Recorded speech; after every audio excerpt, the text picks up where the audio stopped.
Hello and welcome back to HN2150. My name is Paul Tilley, and today we're going to be talking about Unit 9, Transfer of Training.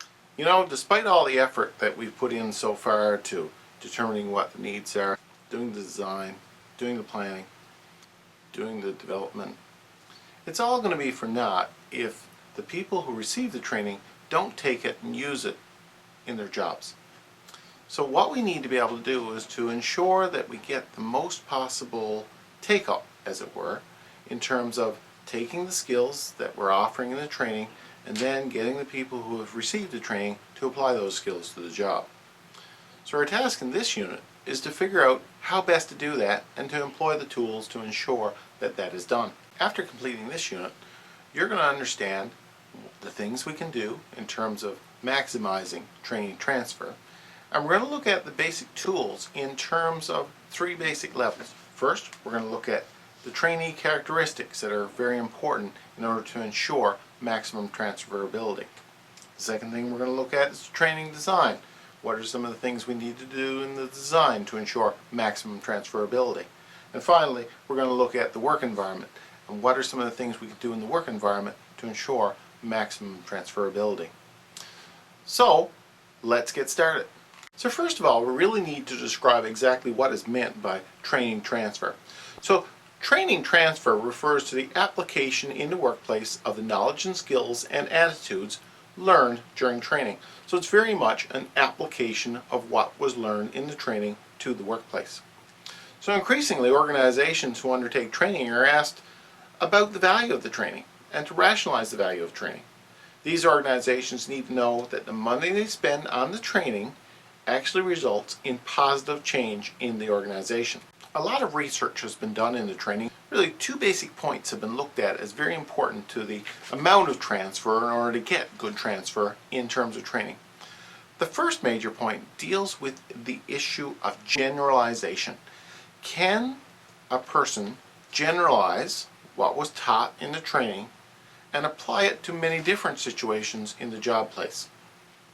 So when we develop training and we deliver training, it's important to be able to develop and deliver skills that are generalizable, meaning that people can take them and adapt them to various situations. The second major thing that is important in order to ensure that we get maximum transfer is the concept of maintenance. Maintenance refers to the fact that the skills are learned in training, but they're constantly being referred to way into the future, so that people take the learning, internalize it, and use it in their job into the future. So the basic issue for organizations is how can we maximize training? And that's really what we're looking at here. Generally, training can be classified in terms of its success, its degree of success. We either get a positive transfer, meaning that people actually take away the skills that they've learned in training and adapt them to the job and use them in the job to improve performance. So that's positive.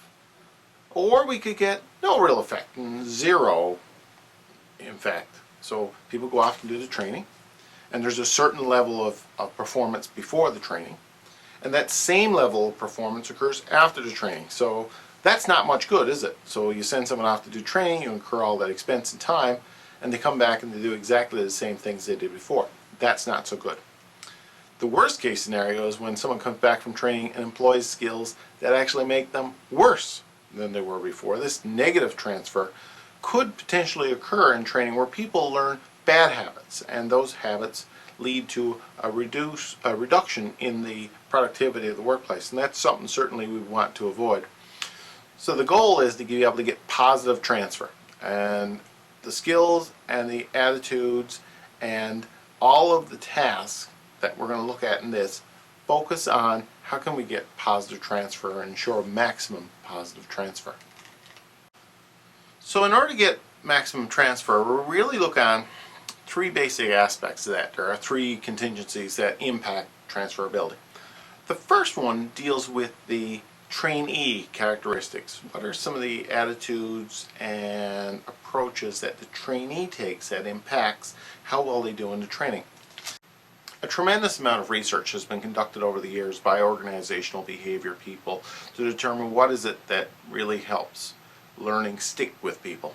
Well, the first major focus that we're going to look at here today is the individual, the trainee. What are the characteristics of a trainee that make them good at taking what they've learned and applying it to the job?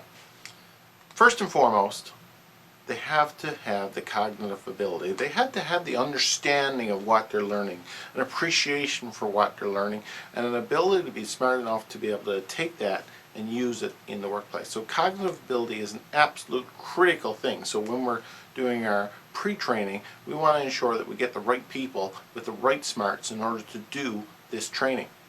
Next, we have to ensure that they have motivation.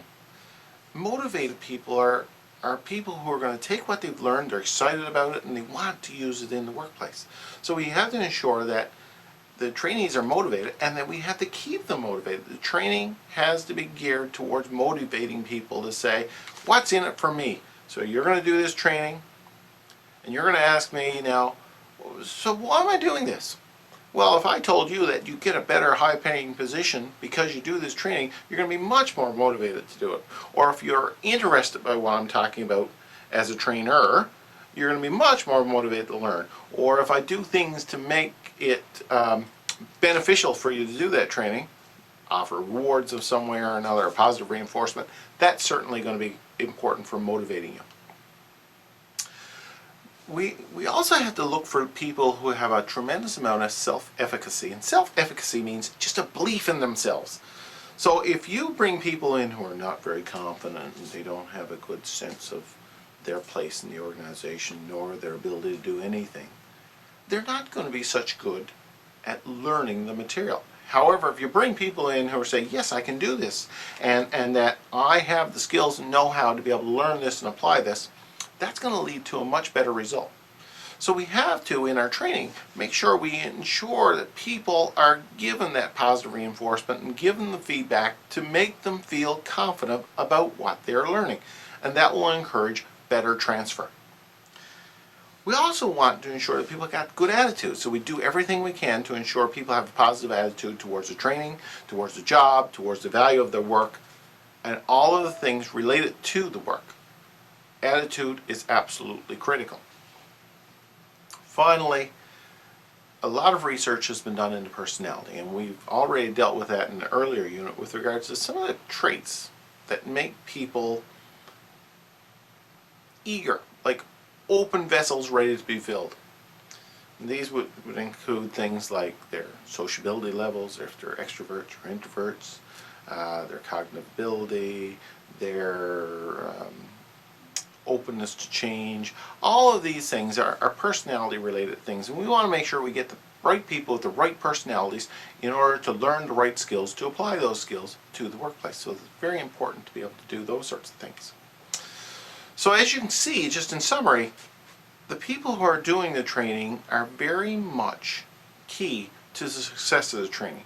So it's important before we ever do training to make sure we get the right people, and we take those people and we mold them in such a way that they will walk out of the training and say, hey, I'm going to use this.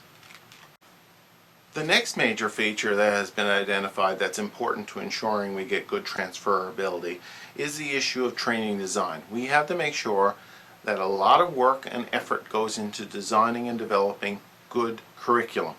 So the training design is critical to the success in terms of transfer. There's been some key factors identified, and now we're going to look at those. First, there's this concept of identical elements, and what identical elements relates to is the matchability of the training to the actual job. How lifelike is a training? Let's take, for example, I were to show you now how to fly an airplane. I don't know how to fly an airplane, but let's just say I'm going to fly. Okay, so what you do is you grab the stick and you pull back on it, and that makes the plane fly. Now, okay, that's very good. I don't think we'd get very far like that. Now, what if I had a simulator instead of me telling you that? What if I had a simulator in which you could see a cockpit that looks very similar to the real airplane? We have pictures, a video, we can see looking out the windows of the plane just like we would a real airplane. And you're given some solid instruction into what each of the dials, buttons, handles, gauges, knobs, control arms are for. You would at the end of it, listening to me tell you how to do it, or actually seeing a flight simulator and trying it, you ask yourself, what one do you think would be better in terms of transferring information successfully to the job?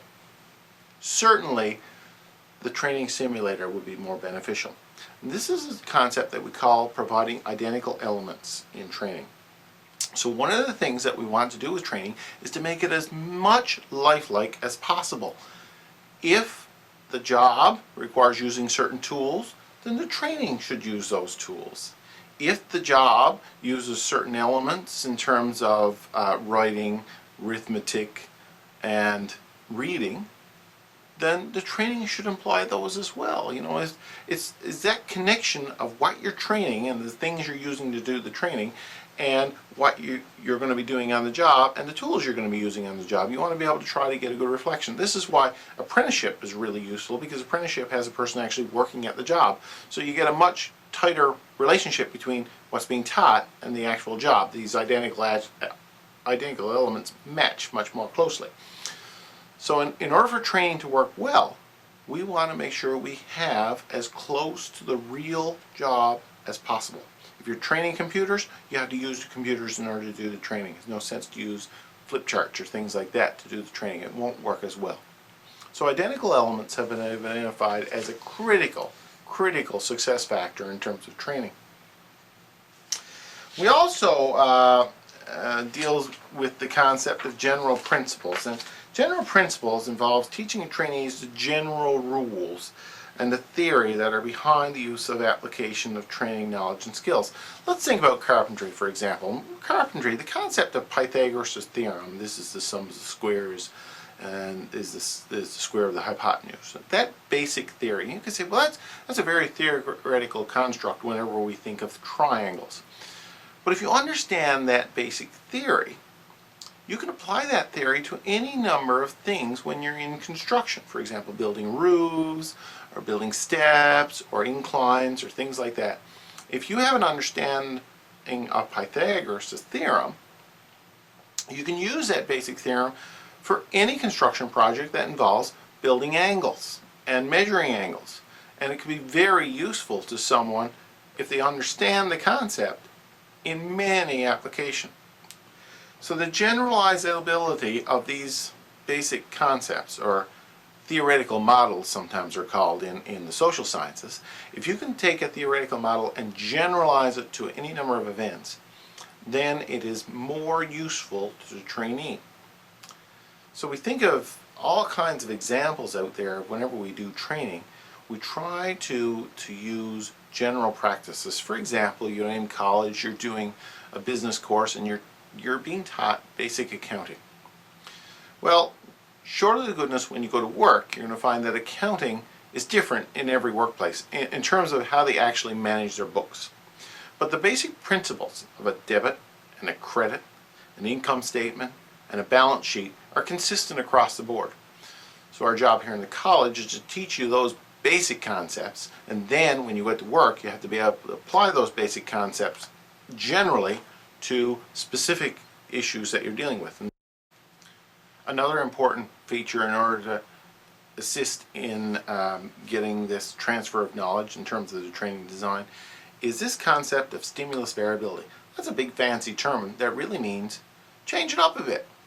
So if we think about stimulus variability, for example, sometimes you'd have to read things, other times you'd have to watch things, other times you'd have to listen to things, other times you'd have to do things. So what we're trying to do is to mix it up so that different types of learning styles are discussed to learn basically the same thing. So if people who can read and understand it more comfortably, that method works for them.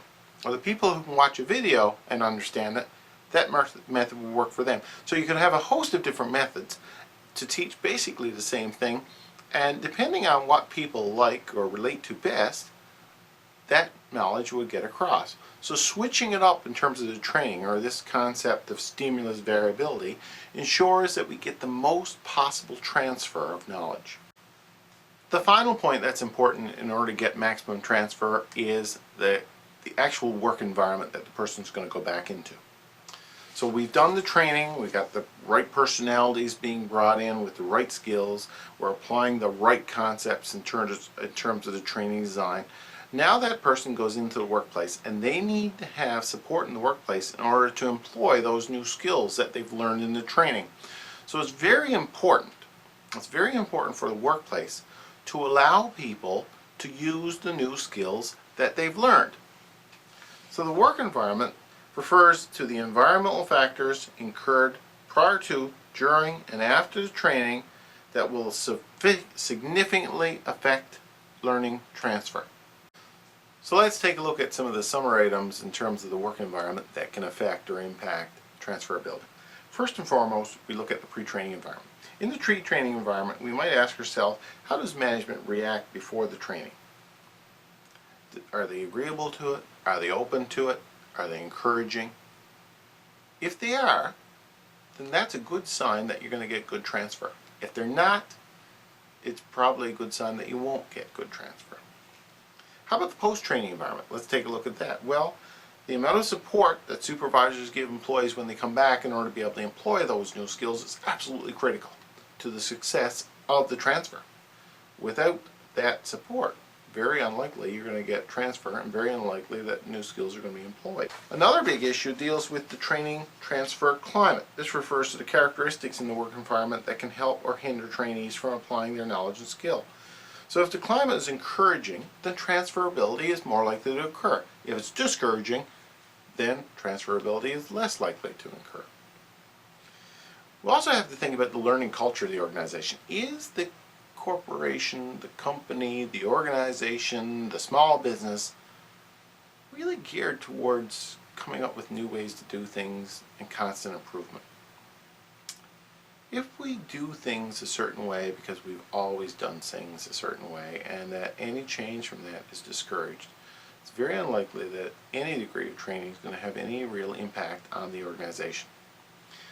We need to have a culture that's supportive of new ways of doing things and new approaches.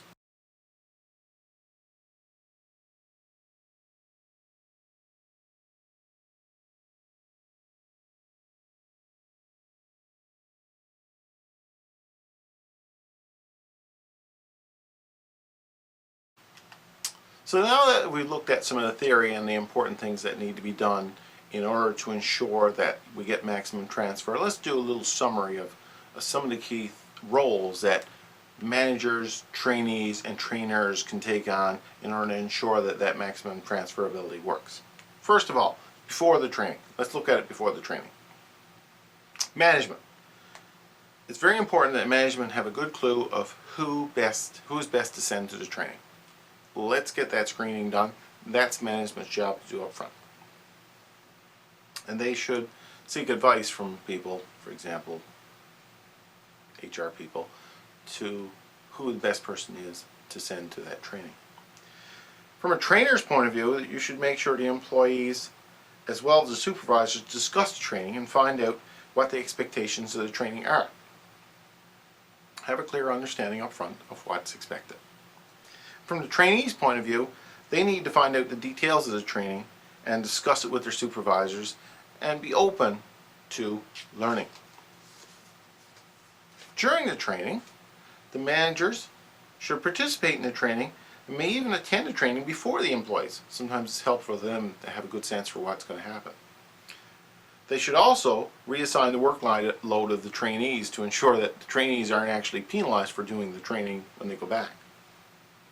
For the trainers, they should apply adult learning principles, principles of practice, etc., as well as use content and examples that are very relevant to the workplace and can be easily transferred in terms of knowledge, this generalizability, and being able to get this consistency of the training in the work. For the trainees, they should enter the training program with an open mind and willing to learn and participate, and have self-confidence that they can learn and participate. After the training, management plays a key role in ensuring that trainees have the opportunity to apply the training and need to support and encourage the trainees in applying their knowledge to the workplace. That helps get that transferability in motion. For the trainers, they should stay involved with the training to observe and assist with the application of new skills and knowledge. So they need to be there for backup. So if people got questions or people want some clarification, the trainers are very important in that role in order to ensure maximum transferability. And finally, the trainees, they should try to use the new information as soon as possible and meet with supervisors and managers to discuss the training transfer and how they plan to implement it. So there you have it. There's the training transfer unit. Again, can't overstress the importance of being able to get the transferability by having the right people, the right training design, and the right approach in terms of ensuring that people get maximum buy-in in this right across the organization.